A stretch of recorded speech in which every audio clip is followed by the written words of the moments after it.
It's 3:08 in the morning. I'm sitting in a room that should feel quiet, the kind of quiet that usually brings peace. But tonight there's something else in the room with me, something I can't explain with any word I know. And I've been sitting here for almost 2 hours, just waiting, trying to understand what I saw, what I felt, what was shown to me. I didn't plan to speak about this. I genuinely didn't. In fact, when I first woke up, I just sat at the edge of my bed and stared at the floor, because what happened wasn't like a dream. It wasn't the kind of thing you shake off with a glass of water and go back to sleep. It was real. It had weight. It had a voice. And now I'm here in front of this camera at 3:08 in the morning, because I believe with everything inside me that someone watching this right now needs to hear what I'm about to say. I know that might sound strange. I know that might even sound a little dramatic, but I've learned, sometimes painfully, that when something is placed on your heart with that kind of force, that kind of clarity, you don't sit on it, you speak it, even if your voice shakes, even if the hour is strange, even if people won't understand. So if you're watching this right now, I don't think it's by accident. I really don't. You could be watching this in the middle of the night, just like me. You could be watching it in the middle of the day, during a lunch break, on a drive, in a waiting room somewhere. Doesn't matter when or where you found this. What matters is that you're here, because I believe what I was shown tonight was not just for me. It was for you. Let me tell you what happened. I've been carrying a heaviness lately. I think a lot of us have. The world feels different right now. May 2026 doesn't feel like the world we knew 5 years ago, or even 2 years ago. There's something shifting beneath the surface of everything. You can feel it in conversations. You can feel it in the silence people carry when they don't know what to say anymore. There's a kind of trembling happening, not just in the news, not just in the headlines, but inside people, inside families, inside hearts. And I've been praying, not perfectly, not always with eloquence, sometimes just with groaning, sometimes just with tears that don't have words. Sometimes just with sitting still and saying, I don't know what's happening, but I know you do, and I need you to show me something. And tonight, he did. I closed my eyes somewhere around 1 a.m, and what came wasn't sleep. What came was more like being taken somewhere, not physically. But everything in me was fully present, fully awake, fully aware, and I found myself standing in the middle of an open field, vast, wide open in every direction. And the sky above me was the kind of sky that makes you feel incredibly small and incredibly known at the same time. Like every star up there had been placed intentionally. Like nothing in that sky was accidental. And there were people around me, hundreds of them, maybe more. And they were moving in different directions. Some of them are running. Some of them walking slowly like they weren't sure which way to go. Some of them standing completely still, looking up. And the air had this quality to it, like just before a storm breaks. That electric stillness, that held breath feeling. And then I heard something, not loud, not thunderous, not the way I think most of us imagine divine things sound. It was gentle, impossibly gentle, like a voice speaking directly into the center of my chest rather than into my ears. And what it said stopped everything inside me. It said, show them where they are safe. That was it. Just that, show them where they are safe. And I stood there in that field and I felt something I can only describe as a grief that was also somehow hope, because in that moment I understood something. I understood that we are living in a time when people are genuinely afraid, not the ordinary kind of afraid that comes and goes, the deep kind, the kind that settles into the bones, the kind that wakes you up at 3 a.m. and makes the ceiling feel very close. And the fear is not without reason. Look around. The world we're navigating right now in May of 2026 carries a weight that previous generations may have felt, but that we are feeling in a new and specific way. The pressure is coming from every direction. Economic pressure, relational pressure, spiritual pressure, a kind of noise that never fully stops even when the room is quiet. And what I was shown in that field, what was placed inside me like something poured from a vessel I couldn't see, were 5 places, 5 specific, real, genuine places of safety that are available to every single person watching this. not just for certain kinds of people, not just for the religious or the righteous or the ones who have it all figured out, for everyone, for you. And I need to say something before I go any further. I'm not standing here as someone who has arrived somewhere. I'm not speaking to you from a mountaintop. I'm speaking to you from the same terrain you're standing on. I've had moments of profound doubt. I've had seasons where prayer felt like talking into an empty room. I've had nights where faith felt less like a foundation and more like a thread I was barely holding on to. So when I tell you what I was shown, I'm not preaching at you. I'm sitting next to you, and I'm saying this is what I found, this is what was given to me. And I believe it's for you too. The first safe place is stillness, not silence necessarily, but stillness. There is a difference. Silence is the absence of sound. Stillness is the presence of something deeper. It's what you find when you stop running long enough to realize that everything you've been chasing or escaping was never going to give you what you actually needed. In that vision, in that field, the people who were running in every direction, frantic and purposeful and afraid, they weren't getting anywhere. They were moving, but they were not advancing. And the people who were standing still, looking up, they weren't passive. They weren't giving up. They were receiving. There is a kind of stillness that is the most active thing a human being can do. The kind where you stop doing and you start being, where you stop speaking and you start listening, where you release the grip on the narrative you've been trying to control and you say, I don't know where this goes, but I know who holds it. That stillness is a safe place. In the middle of tribulation, in the middle of the noise and the pressure and the trembling, there is a stillness available to you that the world cannot give and cannot take away. It is not found on a screen. It is not found in a news update. It is found in the moment you close everything else and you just stop. And in that stopping, you find that someone has been waiting for you to arrive.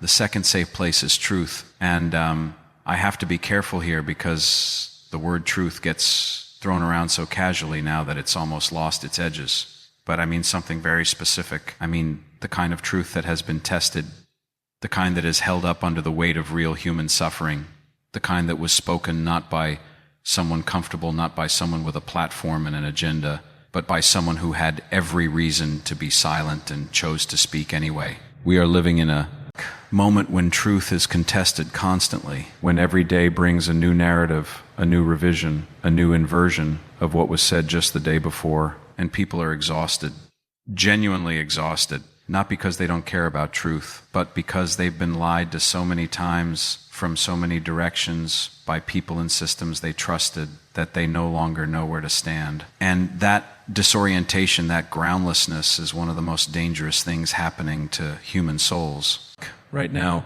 because when you don't know what's true, you become vulnerable to whatever voice speaks loudest or most confidently or most soothingly. But there is a truth that doesn't shift. There is a truth that was not invented by any committee, not adjusted for any era, not softened to make anyone more comfortable. And standing in that truth, living inside it, letting it define the perimeter of your thinking is a safe place, not because it makes life easy, it doesn't, but because it makes life navigable, because you know where the ground is, and when everything around you is trembling, knowing where the ground is makes all the difference. The third safe place is community. And I say this as someone who has sometimes preferred solitude, as someone who has found it easier to be alone than to be genuinely known, because being genuinely known is terrifying. It requires a kind of vulnerability that every instinct of self-preservation resists. But in that vision, in that field, I noticed something. The people who seemed most at peace, most grounded, most able to stand in the midst of all that movement and uncertainty, they were not alone. They were in small clusters, not crowds, not masses, small groups, 2 people, 3, 4, standing close enough to touch, and there was something being passed between them that I can only describe as warmth, like a fire that can survive wind because it's protected on multiple sides. We were not made for isolation. We were not designed to carry everything alone. And in a culture that has increasingly told us that independence is strength, that needing others is weakness, that self-sufficiency is the highest virtue, we have produced a generation of people who are profoundly, quietly, desperately lonely. And loneliness is not just an emotional experience. It is a spiritual vulnerability, because when you are alone, you are unwitnessed, and things happen in the dark of the unwatched soul that would not survive the light of genuine fellowship. Find your people, not perfect people, not people who agree with everything you think or live the way you live or see everything the way you see it, but people who are committed to the same truth, people who will sit with you in the difficulty without trying to fix everything, people who will pray for you when you can't pray for yourself, people who will say, I see you, I'm not going anywhere. That community, that small, faithful, imperfect community, is a safe place. The fourth safe place is surrender. And I know how that word sounds to some of you, because surrender in the language of the world means defeat. It means giving up. It means losing. We have been trained, deeply trained, to hold on, to fight, to never quit. And there are absolutely times when endurance is the right response, when perseverance is the call. But there is a different kind of holding on that is actually the thing destroying us. It's the holding on to outcomes we were never meant to. Control, the holding on to timelines we made up in our minds, the holding on to versions of our lives that no longer exist, or that maybe never existed in the way we imagined. Surrender, the kind I was shown in that field, is not passive. It is one of the most costly, most courageous acts a human being can perform. It is the moment when you look at the thing you have been white-knuckling, the relationship, the plan, the image of yourself, the future you designed, and you say, I release this. Not because I don't care, I do deeply, but because I was not made to carry this alone. And I trust, even when I cannot see, that what comes next will be held in hands more capable than mine. That surrender is a safe place. Because in the moment of release, in that terrifying, liberating moment, you discover that you have been caught, that something was underneath the whole time, that the falling you feared was actually a kind of landing, and the ground beneath the ground is solid in ways the surface never was. The fifth safe place is hope, not optimism. I want to be clear about that distinction because it matters. Optimism is the assumption that things will work out. It is temperamental. It is personality-based. It depends on circumstances cooperating. Hope is something entirely different. Hope is the conviction that even if things do not work out the way I want, even if the worst that I fear comes to pass, even if the night is longer than I thought I could survive, something is. Being work that is greater than what I can see. Hope is not blind. It does not ignore reality. It sees reality clearly and then looks beyond it. It says, this is real, this is painful, this is not what I would have chosen. And yet, in that field, in that vision, the people who were standing still, looking up, they had something on their faces that I have been trying to find the right word for ever since I woke up. And the closest I can get is this. It was the face of someone who has already decided, not someone who was waiting to see how things turned out before they committed to a response. Someone who had already committed, who had already chosen, who had already planted their flag in a truth larger than their circumstances and was now simply waiting, watching, and at peace. That settled, pre-decided, unshakable hope is a safe place. In the middle of tribulation, in the middle of uncertainty, in the middle of May 2026 and everything it is bringing and everything it will continue to bring. Hope is not a luxury for the comfortable. It is a survival strategy for the honest. And I want to stop for a moment and just ask you something, because we've traveled a long way together in the last few minutes, and I don't want this to be something that passes through you like information. I want it to land somewhere real. Where are you right now? Not where are you watching this from, but where are you really? What are you carrying tonight that you haven't been able to put down? What is it that wakes you up at strange hours and sits on your chest? What is the thing you've been trying to outrun or outwork or outthink or outperform? What is the grief you haven't fully named yet? What is the fear you've been managing so carefully that you've almost convinced yourself it isn't there? Because the 5 safe places I just described, stillness, truth, community, surrender, and hope, they are not destinations for the people who have it together. They are lifelines. For the people who don't, they are not rewards for the faithful. They are invitations for the honest. And you don't have to arrive at them perfectly. You just have to turn toward them. That's all. Just turn. I think about what this world is doing to people right now, and my heart genuinely breaks. I see the exhaustion. I see the cynicism that used to be optimism before it got too hurt to keep trying. I see the isolation. I see the quiet desperation that people carry into rooms and then smile over. So nobody asks too many questions. I see it because I've felt it, and what was shown to me tonight was not a rebuke of any of that. It was a rescue. It was a hand extended into the darkness and saying, you don't have to stay here. There are places of safety. Let me show you. And I want to be honest with you about something else, something that felt very specific in what I received tonight. The season we are in right now is not one to be passive in. I don't say that to frighten anyone. I say it because there is a difference between being frightened and being awake. Fear paralyzes. Awareness mobilizes.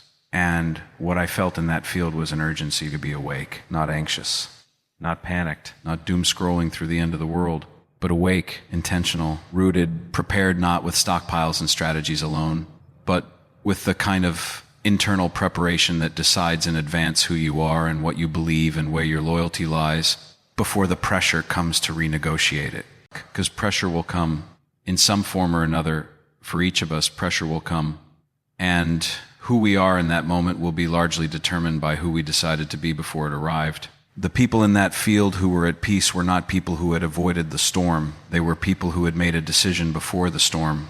They had planted themselves in something that the storm could not uproot. And when the wind came, they bent, but they did not break, because the roots went deeper than the wind could reach. Are you rooted?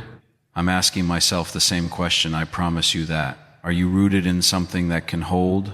Not rooted in your own strength, not rooted in your own certainty, not rooted in the stability of the world around you, because that world is demonstrably unstable right now, but rooted in a truth and a person and a love that has no bottom and no ceiling and no expiration date. That is what I want for you. That is what I believe was the point of everything I was shown tonight, not a spectacle, not a sensation, not something to post about or debate about or build a following on, but a genuine personal, private word for your soul that says you were made for more than survival. You were made for the kind of peace that doesn't make sense given your circumstances. You were made for the kind of joy that doesn't require everything to be okay first. You were made for the kind of love that changes you from the inside out rather than requiring you to perform change on the outside, and none of that is available through the 5 safe places I named as some kind of self-help formula. They are available through the one who showed them to me, through the one who walks through every field and every vision and every sleepless night, looking for the ones who are ready to stop running and start receiving, who is not far from any of us, who is not hidden or silent or indifferent, who is even right now, even as you watch this present, aware and deeply, specifically, individually concerned with you. Not the idea of you, not the category of you. You, the specific human being who clicked on this video for reasons you may not even fully understand yet. He knows those reasons, and he wants you to know that whatever brought you here, it was not an accident. You were not browsed into this by random algorithm and meaningless coincidence. Something was working, is working, will continue to work on your behalf. And the only question is whether you will let it. So here's what I want to ask you to do. And I want you to hear this not as a social media call to action, not as something I'm asking for my benefit, but as a spiritual response to what we've just shared. If something in this reached you, and I believe it did, I believe it reached exactly who it was meant to reach, I want you to type something in the comments below. Just 3 words. I am ready. That's it. Not for me. For you. As a declaration to your own soul that you heard. Something tonight that you're not going to let slip away. That you are turning toward the safe places. That you are choosing, even imperfectly, even tremblingly, to be rooted rather than running. And if you have someone in your life who needs to hear this, someone who is in the middle of their own sleepless season, someone who is carrying something they haven't been able to name, please share this with them. Not because the numbers matter to me, but because whoever watches this after you was also not led here by accident. Stay with this channel if what you found here is something you want more of, because this conversation is not over. The world is not getting simpler. The questions are not getting easier, but the places of safety are real, and we are going to keep exploring them together. Let me close with this. Somewhere out there right now, maybe it's you, there is someone who has been holding on by the thinnest thread, who has done everything they know to do and still feels like the ground is moving beneath them, who is tired in a way that sleep doesn't fix, who is wondering quietly and maybe for the first time whether any of this is real, whether there is anything beneath the chaos that holds, whether hope is something that belongs to other people and not to them. To that person, I want to say something that I mean with everything I have. You are not forgotten. You are not too far. You are not too late. You are not too broken. You are not too afraid. The same hand that was extended in that field and that vision in the middle of that vast and trembling night is extended towards you right now, fully, without condition, without demand, with nothing required from you except the willingness to turn toward the stillness, turn toward the truth, turn toward the people who will stand with you, turn toward surrender, turn toward hope. And in the turning, you will find that you were never as alone as the darkness told you. It's still the middle of the night. As I close this, the room is still quiet, but it doesn't feel empty anymore. And I hope wherever you are watching this, in whatever hour, in whatever condition, something in the room with you shifts too. Something settles. Something lands. That is my prayer for you. And I mean it.